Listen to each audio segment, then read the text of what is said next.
Kelsey and I were looking at a house the other day. It's FHA, and ironically, we had looked at this house, I don't know, a month or so ago. We had to go back. They changed lenders. They ordered a new appraisal, new FHA, new assignment. We got to go back. So we went back. Now, the time we were there before, I was not able to look in the crawl space because this was out in an enclosed porch. And they had a big old stack of firewood on a metal thing. We're not allowed to move personal property. And so I didn't. I took a photograph of it, said I wasn't able to get in there. The attic access was right above some steps. And I'm not going to try and balance my ladder. I did take a ladder that day. I'm not going to try and balance my ladder on those steps. So I took a picture of the scuttle and said, not able to access it. So we fast forward. We got the new assignment to do it again. And we went out there. The lady said, I have my two strong sons here. We move that firewood if we need to because I don't want any delays this time. Last time we had to get a home inspector out here, looked in the crawl space, looked in the attic, sent that. I said, well, if you got that, you probably don't need me to do anything.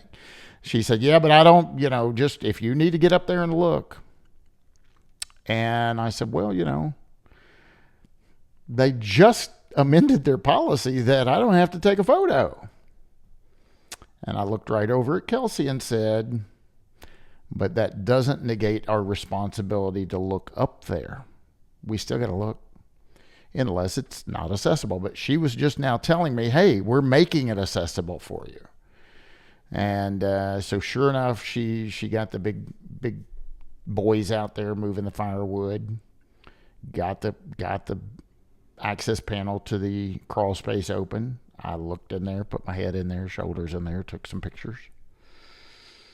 Here comes the other boy with a big old telescopic painter's ladder because it was up high. And the only way you're going to get that open is to extend the painter's ladder and pop the scuttle open. And anyway, it was quite the circus. It would have been a nice video to see that. And insulation did snow down. And I'm just mad because here I am crawling up in there and getting insulation all over me. The fact that I don't have to take a picture doesn't mean flip if I still got to look up there. Let's talk about it. There are some changes that appraisers might like and might be excited about. The fact that I don't have to take a picture of a crawl space or attic, I'm not excited about if I still have to look up there. I mean, if I'm going to look up there, why don't I go ahead and snap the picture? But there are some other changes that I think are great. But gosh, come on, FHA. How about not only not take the picture, how about not do it? Then we'll be happy, right? Come on back and listen in. I've got a great guest, and we're going to talk all about this new FHA changes and how it may impact you as a practitioner.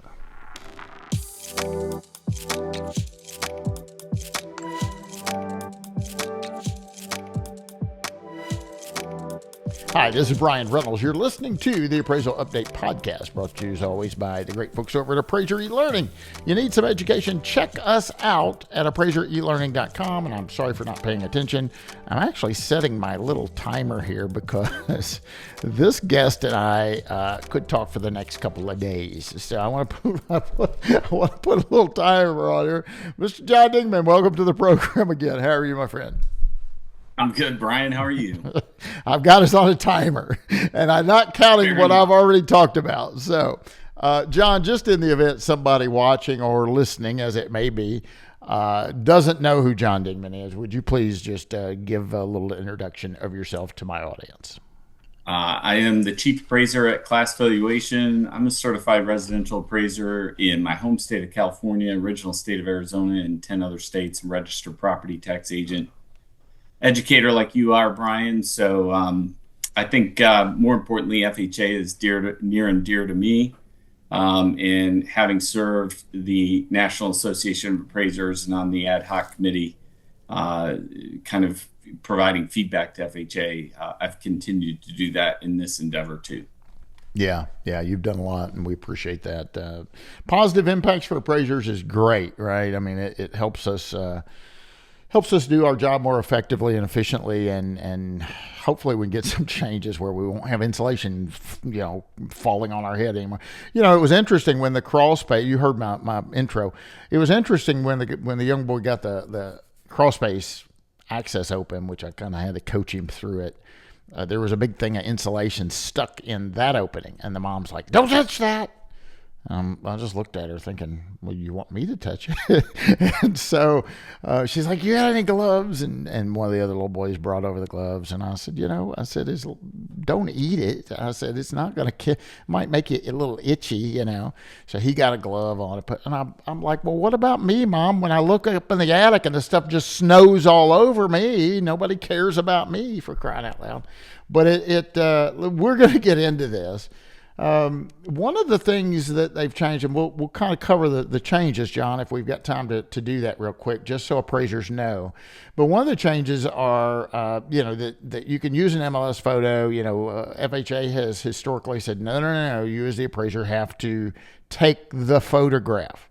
You can use an MLS photo in addition to the photo that you take to document compliance. That's kind of been their policy historically, and they've changed that now, that you could use MLS, but you have to credit the source that you got it, and you can't be changing around the MLS photo, right? And I was talking to Jason Covington the other day, and I'm like, I'm really not excited about that either. I today, and this could change, but today I still got to drive by the comp.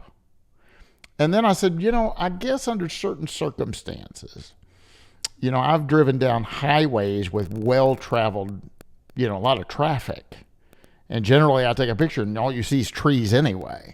And so I kind of do see how that could help the practicing appraiser in that, if it's dangerous for me to pull over and take a picture on a well-traveled road, I don't have to do that now. I could view the trees, maybe the house, and then say, you know what, we're going to put the MLS photo in and say, this is from the MLS, and I wasn't able to see it from the street, or it's a high-traveled street, and it was too dangerous for me to stop and try and get a photo.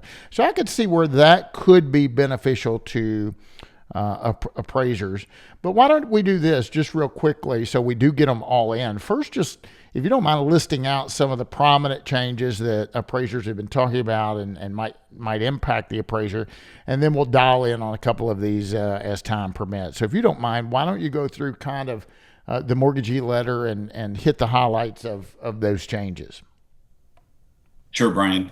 So it's Mortgagee Letter 2025-18 for starters. If anybody's interested in looking that up, I know you'll probably bring it up on the screen as well. But these are pretty big changes, and I will say this: at one point in time back in 2015, you and I both know this. We both teach an FHA class. The FHA noted that the changes would be regularly delivered to us, right? And I don't think we saw changes for almost 2 years. There's 20 so versions of the handbook 4000.1 at this juncture. So they are actively changing, and it's important that appraisers keep up on that as well. But the remaining economic life, they no longer require the REL to be reported by the appraiser.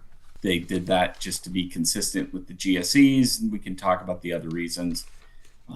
As far as photographs are concerned, you're 100% spot on.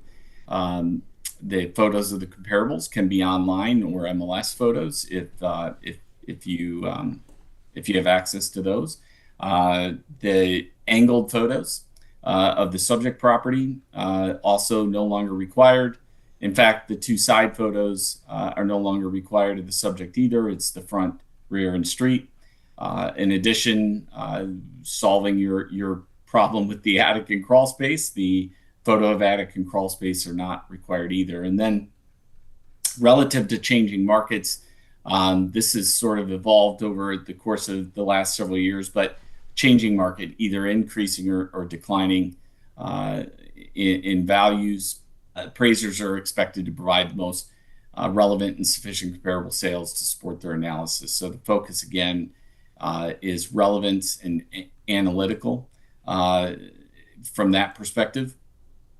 And so no longer a requirement for 2 sales in the last 90 days or 2 active listings or pending sales, for example. Those are the primary changes that impact appraisers. Certainly there's others throughout the handbook 4000.1. I would say this though, Brian, we can talk about this, but I think it's very important that FHA makes these guidelines up, but they're still overlays, and lenders can still impose those overlays. In other words, they can say, you know what, I've always liked this and I'm going to keep it in our policy. They're just no longer required by FHA specifically.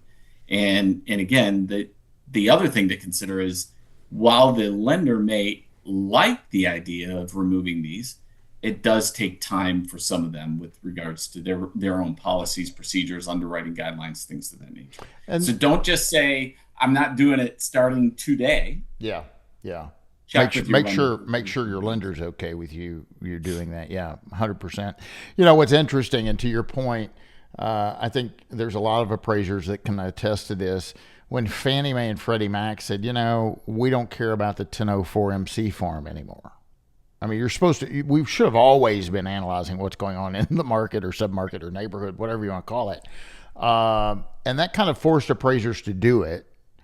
But they came out with a policy years ago that, you know, you don't have to fill that form out.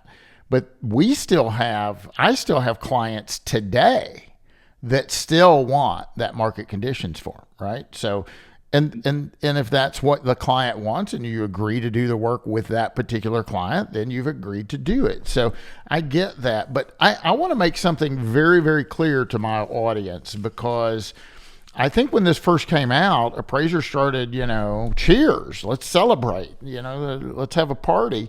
And they misunderstood that just because you didn't have to take a photo of the attic or the crawl space doesn't necessarily mean you don't have to look in it.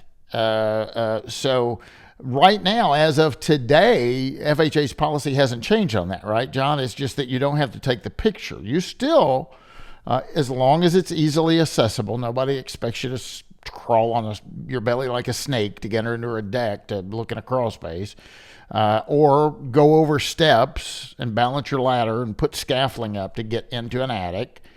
But if it's readily accessible, that's still policy, isn't it? Yeah, I mean, you still have to complete an inspection of the attic, right? If it is accessible. So obviously that whole requirement has evolved over time as well. Adding Head and Shoulders, removing Head and Shoulders. We can talk about why they did that, the genesis behind it. But in the way it's situated today, but they did not remove the requirement. And appraisers aren't the only one, Brian, that are confused. I mean, we have lender partners that are saying, well, wait a minute, are they still supposed to inspect? I have QC team members asking the same question. Now, for some of them, it's because they're talking to an appraiser who's saying, no, you don't understand. I don't have to inspect the attic or crawl space anymore. But well, that's one reason. It's still a requirement. Yeah, we're on the same page with that, and that's one of the reasons why I wanted to bring you on and have this conversation, because I don't want the new policy of you don't have to take a photo encourage bad behavior amongst the appraisal professionals out there. Because God forbid you decide not to look at it and you're like, well, how are they going to know I'm not taking a picture anymore? And then you don't say, by the way, I didn't look in the attic. So if you're not looking in the attic, you ought to say that you didn't look in the attic and then explain why. Because God forbid the one that you don't look at, you don't take a picture and you don't make that comment, it's going to have charred wood up there. Or it's going to have mold or fungi, maybe we don't know it's mold, or there's water dripping from the decking, or the structures are compromised. You didn't look up there and you didn't report it, and now you may come full circle and be, you know, in trouble or in a lawsuit that you didn't want to find yourself in. And I know for my office right now, if I'm going to go ahead and look in there, I'm going to go ahead and snap a photo. I mean, film is cheap these days, right? And Yep. I'm not going to have somebody accuse me, well, he didn't do it. Well, yeah, I did. Here's a photo. And John, you're aware of a case, and we don't want to speak too much detail of this, but an appraiser was using the same attic photo on everything they ever did. And so, obviously that's bad behavior. I'm just going to give them any attic photo, right? No, you're going to find yourself in trouble for that. So again, I just want to highlight to the appraisal community, just because you don't have to take the photos doesn't mean that you don't have an obligation to do the observation of both the attic and crawl space as of now. I mean, hopefully that's going to change. Hopefully they'll do away with it entirely. Do you think these changes are going to impact the overall day-to-day practice of an appraiser? I mean, you don't have to take a picture of the comp from an angle now. You can take it straight on. That's not that big of a deal. I mean, Well, I mean, look, if they're going to accept online or MLS photos, Brian, not all of those are on angles, so they've got to restructure what they'll accept. And do I think it's going to change things? I mean, look, if they remove the attic and crawl inspection, certainly it would change things exponentially for appraisers, right? Yeah. Just you no longer even have to carry a ladder in your vehicle, right? Yeah, I vote for that. I vote for that. Or at least let me start having my trainees look up there so they can get insulation snowed on them instead of me, right? That's just part of paying your dues, right? But I think, look, for them, I think contextually, they weren't getting a lot out of the photos, particularly if they're dark photos, et cetera. And to your point, they're trusting the appraiser who's signing the certification. You've said, for example, that the subject meets the minimum property acceptability criteria outlined in the 4000.1. Therefore, you're obligated to do something with the attic, to inspect the attic, to observe, analyze, and report your findings. And so if you say there's none, then you're on the hook for that, right? Yeah. So yeah, at least look for now until they change things, until your lenders decide to change something too.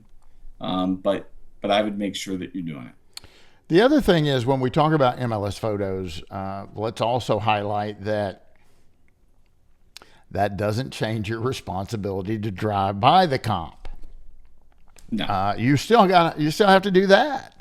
So don't take shortcuts, guys, and think this gives you a green light to not do your job. I'll do another podcast on UAD coming out, and you really want to look at the definition of an appraiser that Fannie Mae's got coming out, because it's much different. Historically, it's the appraiser's the one that does the inspection of the subject property, drives by the comps, does the analysis, and basically assembles and delivers the report. It's not that way. It doesn't say one word about the appraiser driving by the comps. So is it possible that on the horizon, maybe we won't have that obligation? I don't know. And maybe it's just a simple scope of work decision, right? If I don't have to even drive by the subject sometimes and do a desktop, or maybe it's a drive-by and I just drive by. So anyway, I do want to share the screen real quick and show folks how to find this. I'm jumping over to HUD.gov right now. And John, you can help walk through this if need be. There's that bad noise again. They change the website all the time. I know Fannie just changed theirs too, but I'm gonna click on HUD Partners, and from HUD Partners I'm gonna scroll down, and somewhere I'm gonna find Housing Resources, and from there I'm gonna scroll down and go to Single Family. And then right there at the top, you can see FHA Roster Appraiser. And if we go to that page, that is the FHA Lender Selection Roster Appraiser page. There's a lot of information on here that you can find. Here's your appraisal report and data delivery guide. Here's your glossary. And then you can come down and get your handbook, as well as some mortgagee letters. And that's where we're going to go right now. Click here for the mortgagee letters. Your handbook would be there. I'm going to go to letters. John mentioned a moment ago. And by the way, guys, what is a mortgagee letter? If the mortgagor is the borrower, the mortgagee is the lender. So a mortgagee letter is nothing more than a lender letter. Fannie Mae calls them lender letters. HUD calls them, FHA calls them mortgagee letters. So we're going to go to the year of 2025, and John told you a moment ago, it's 2025-18.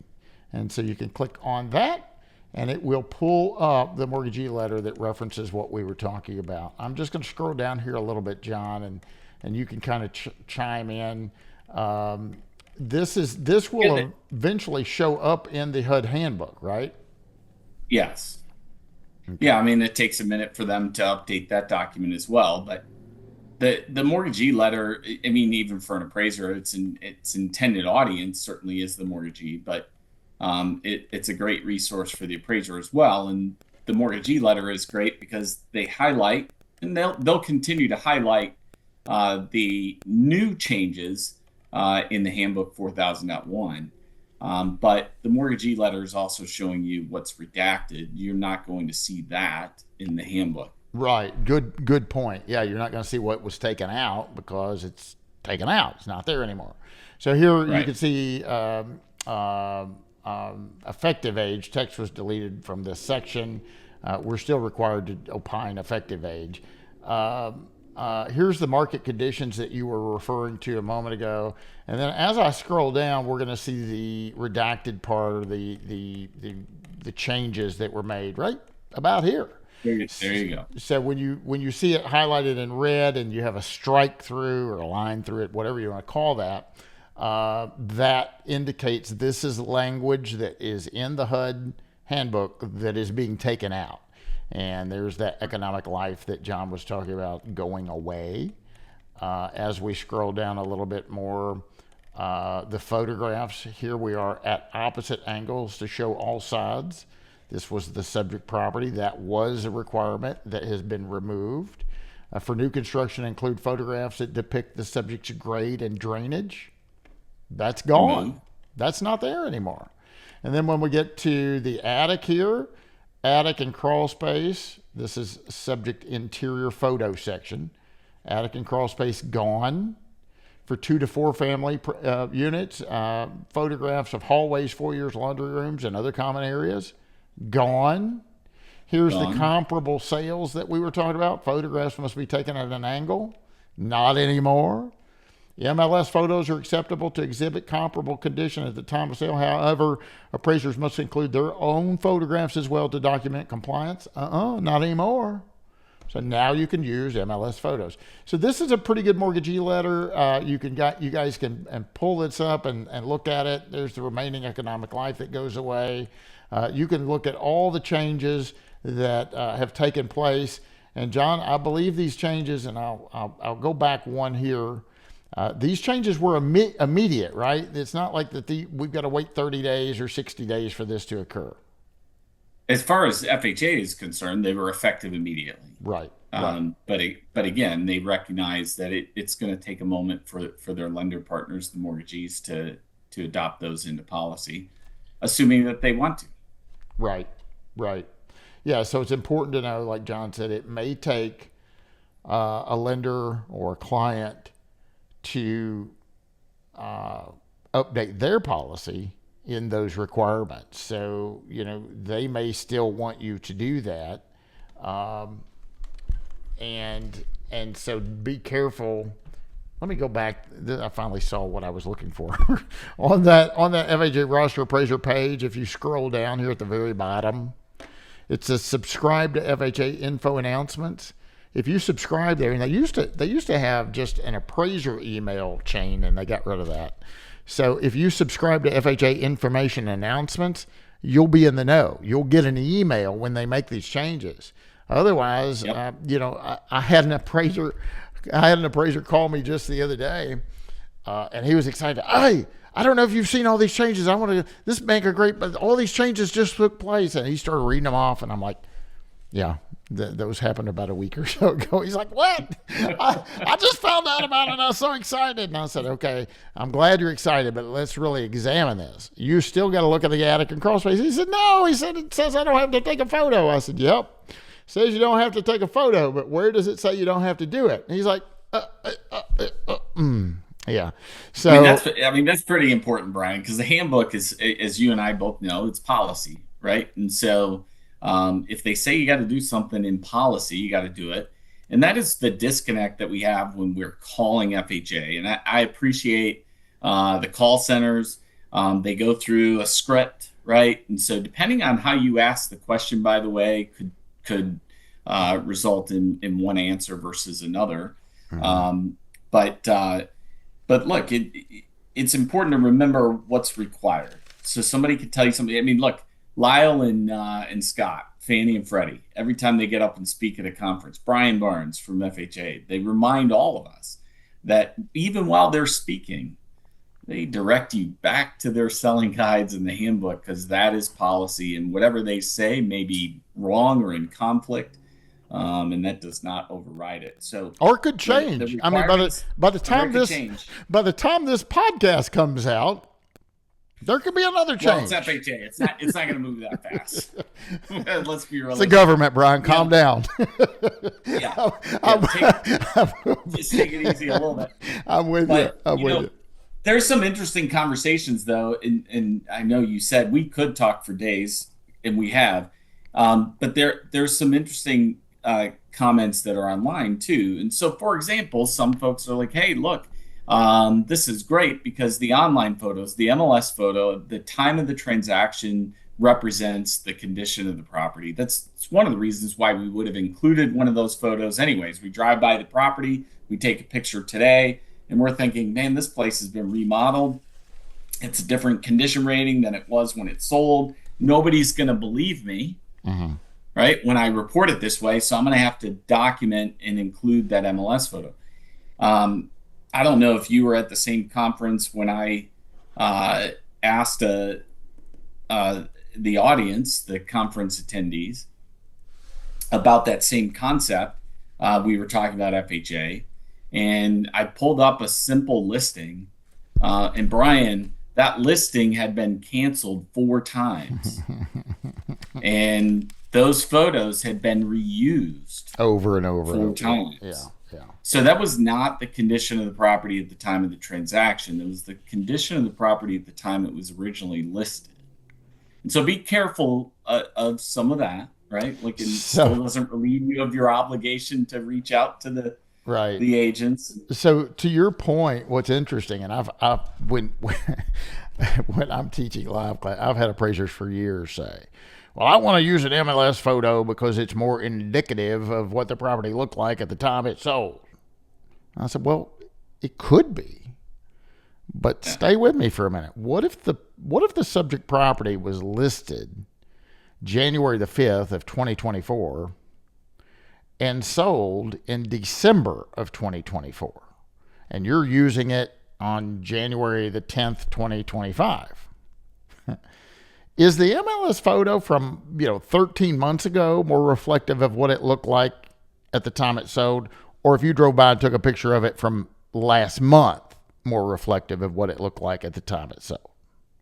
So it really depends. I mean, if it sold last January, the MLS photo probably would be more reflective of what it looked like at the time it sold and closed, as opposed to you driving by today. That's a valid point, but it's not always the case. And it was funny when FHA came out with that and said, fine, appraisers, if you want to use an MLS photo because you feel that it's more reflective of the condition at the time it sold, you certainly may do that. But it'll be in addition to the photo you drive by and take. How many appraisers put them both in there? Right? I mean, it was just a really good line to excuse the fact that you didn't have to drive by there and take a picture, and you were always still supposed to drive by there, so it doesn't matter anyway. But again, I don't want to confuse anybody listening. The current policy as of today is that you can use an MLS photo, or you could use your photo. You don't have to use both. You could use one or the other. You do need to credit the source. If you use MLS photo, you are not to alter that. Oh, well, I erased the water tower that was sitting behind the house. No, don't be doing that. But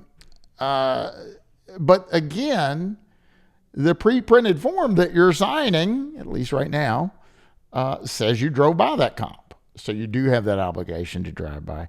John, thank you so much for being here. Any last minute things on this FHA before I cut you loose?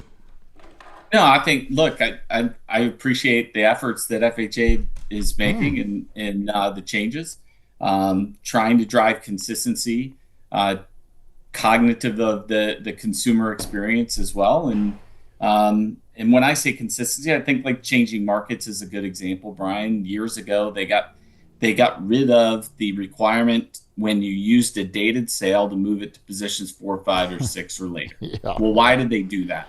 Because they realized that while it's an unwritten rule, if the best comp is comp number 1 and that's a dated sale and they're telling you to put it in position number 4, well, that sounds like they're guiding you or pushing you in a direction or a violation of your independence on your comp selection, right? And so I think the same goes here. Changing markets, the most recent's not defined, by the way, either, but recent and relevant comparables that you're going to use to support your value conclusion. And that's no different than Fannie and Freddie right now. And so those are good things for appraisers to follow similar guidelines across the board. And just to clarify to my listeners, you don't have to put the best comparable sale in position number 1, right?